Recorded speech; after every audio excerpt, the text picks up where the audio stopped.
what makes AMD a great investment for 2019-2020, other than Lisa Su herself saying this is going to be a growth stock for the rest of 2019, starting in June, July area, second half of the year.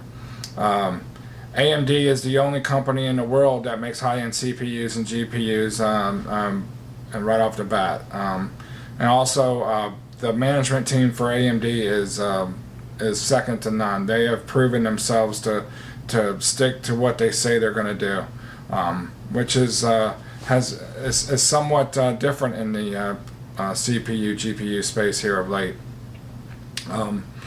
Anyways, many of the topics I want to hit on real quick are probably topics that other YouTubers have dedicated a whole 30 or 40 minute show on, but I'm trying to get a video out to let people know a little bit about AMD. I have some friends that want to know about it and why I'm so bullish on them, and I have been bullish on them. Right now they're trading in a range between 26 and 29 or so.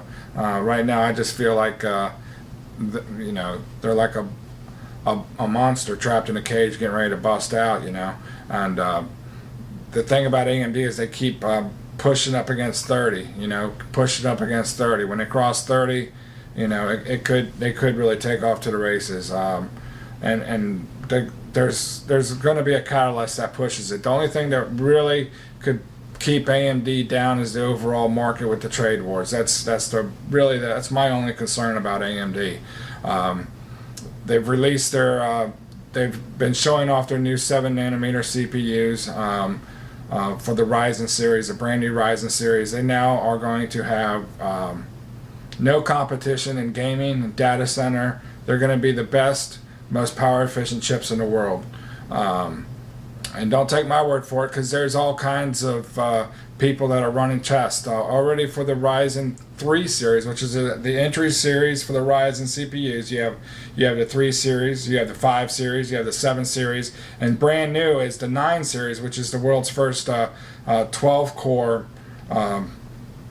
CPU that's going to be for a regular desktop chip for the AM4 socket. Now AMD came out with Threadripper, and that's a high core count chip. I think it goes up to 32 cores, 32 chips now, 32 cores. But that takes a different motherboard, so it's a little bit different. But that's a really high-end desktop unit, and not necessarily one meant for gaming or everyday people. It's more for content creators, and every day there's more content creators, so it made perfect sense. It was a big hit. On these new 7nm chips, basically, the thing to remember about AMD is the price to performance is going to be second to none, and that includes single threaded performance and multi-core performance, as well as the energy savings, which is big for data center. Some of the things I have to look at some notes as I do this, but the new AMD EPYC for the data center has over 60 platforms on it now. They've partnered up with the biggest names in data centers in the world now. They are in, now they're with Amazon, they're AWS, they're with Microsoft Azure, they're with Baidu, pretty much any data center name that you can think of, they're with. And they were just announced to launch with Google as well. The thing about the data center market is it's at least a $22 billion industry for the CPUs, and it's a $50 billion industry in the GPU space. AMD only has about a 4 to 5% market share in data center right now.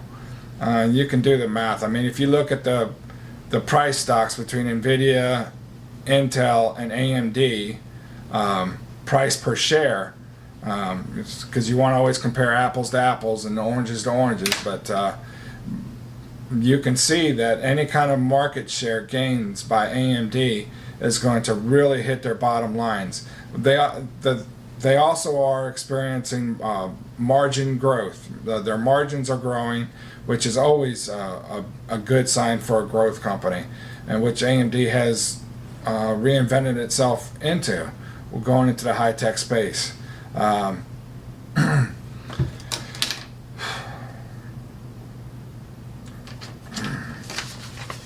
of the things about AMD's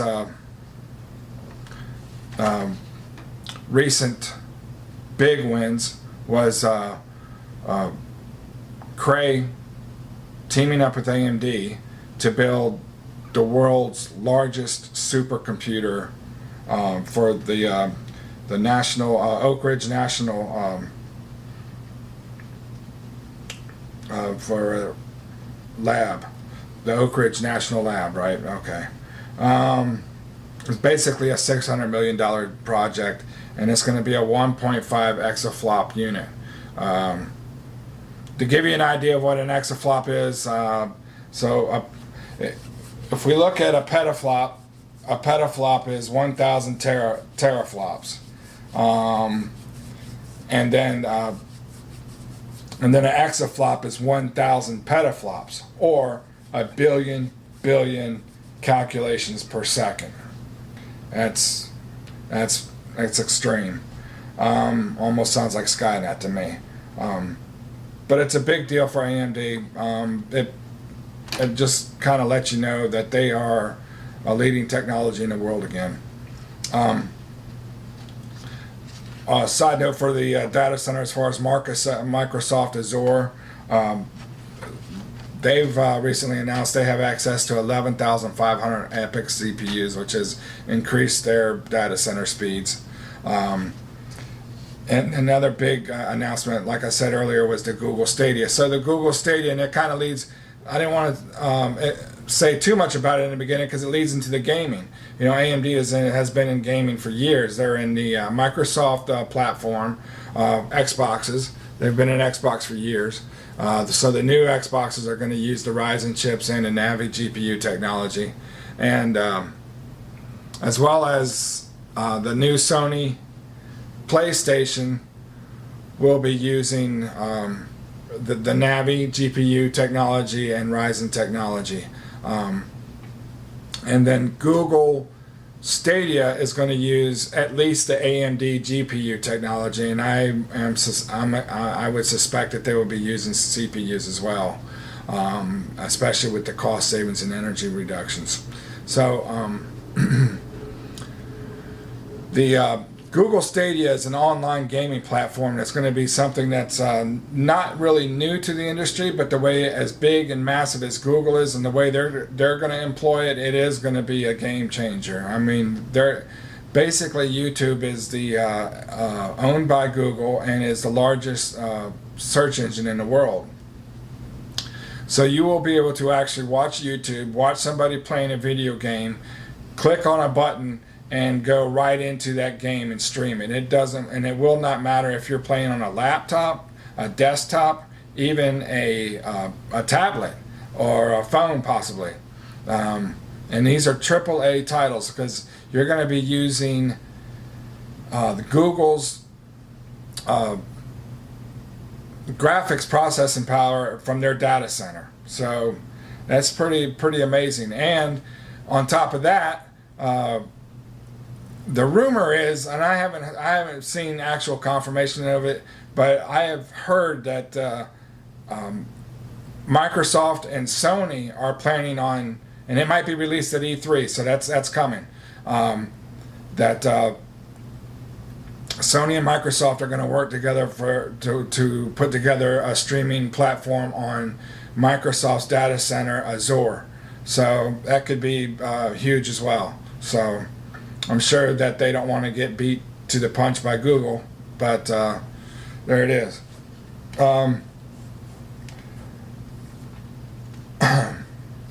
The other thing, a couple of things that could be the next catalyst for AMD is the E3 show, which is coming up June 10th, And then there's also an investors webinar, Merrill Lynch, that you can attend on, and just go to amd.com and go to investors, and you can see the Merrill Lynch, which is coming up on June 4th.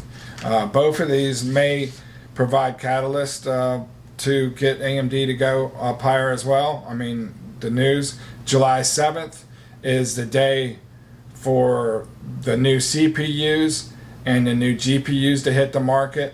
The Ryzen 9 is the 12-core Mac Daddy, but a lot of people are really talking about the Ryzen 5s and the 3s, because they're able to overclock them to ridiculous speeds, and basically to get the same kind of performance out of a $200 chip that you could get out of a $500 chip. So, and that's just to give you to compare what Intel's offering. They put up the new Ryzen 9 12-core up against Intel's highest offering, which costs twice as much, and beat it, and just hands down beat it.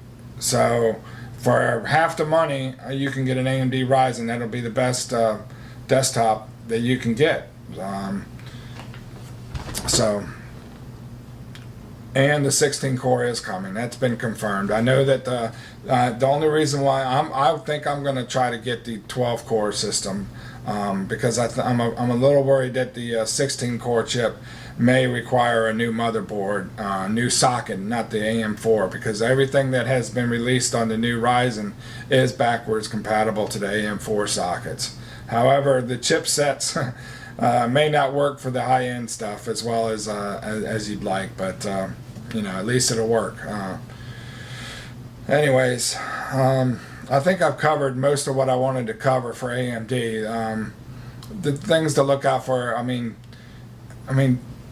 26 has been a strong support level for AMD, so buying here is not a bad thing where we're at.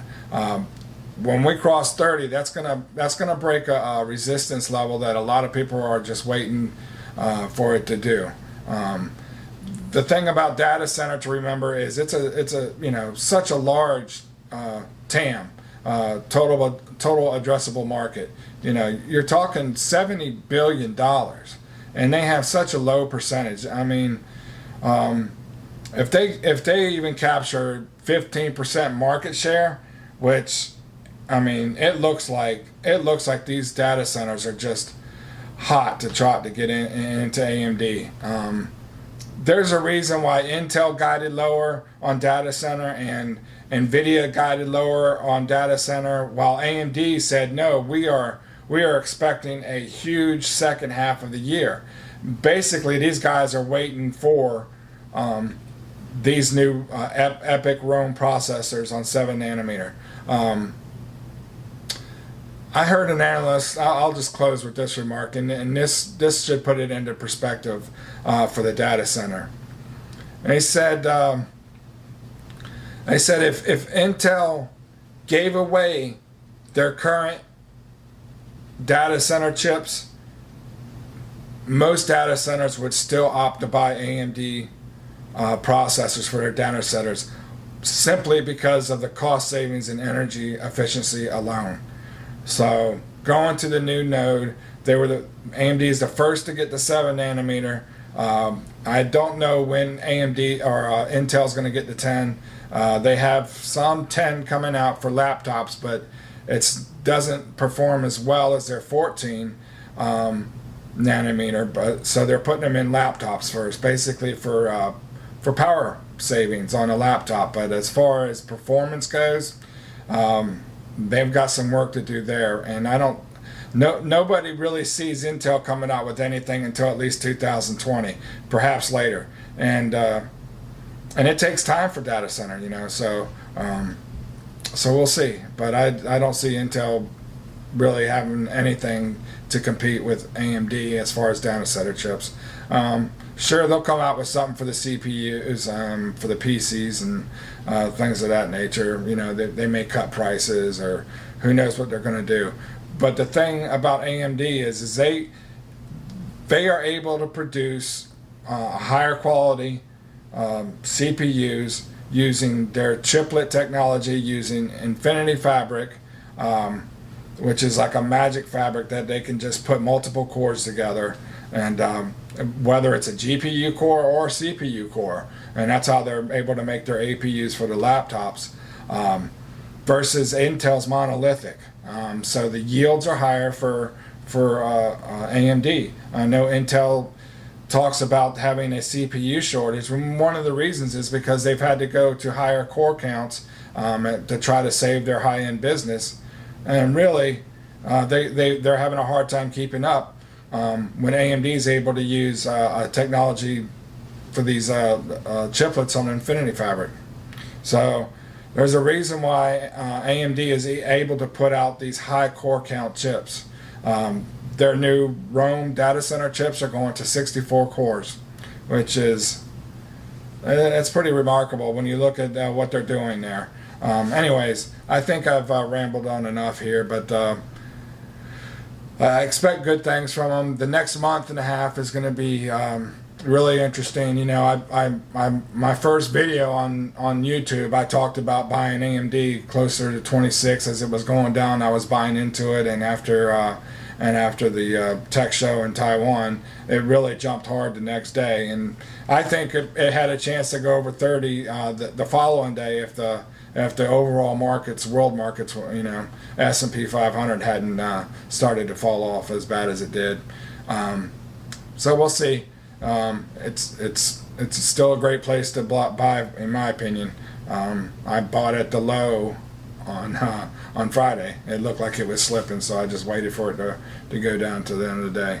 Anyways, thanks for watching. God bless, and have a good night.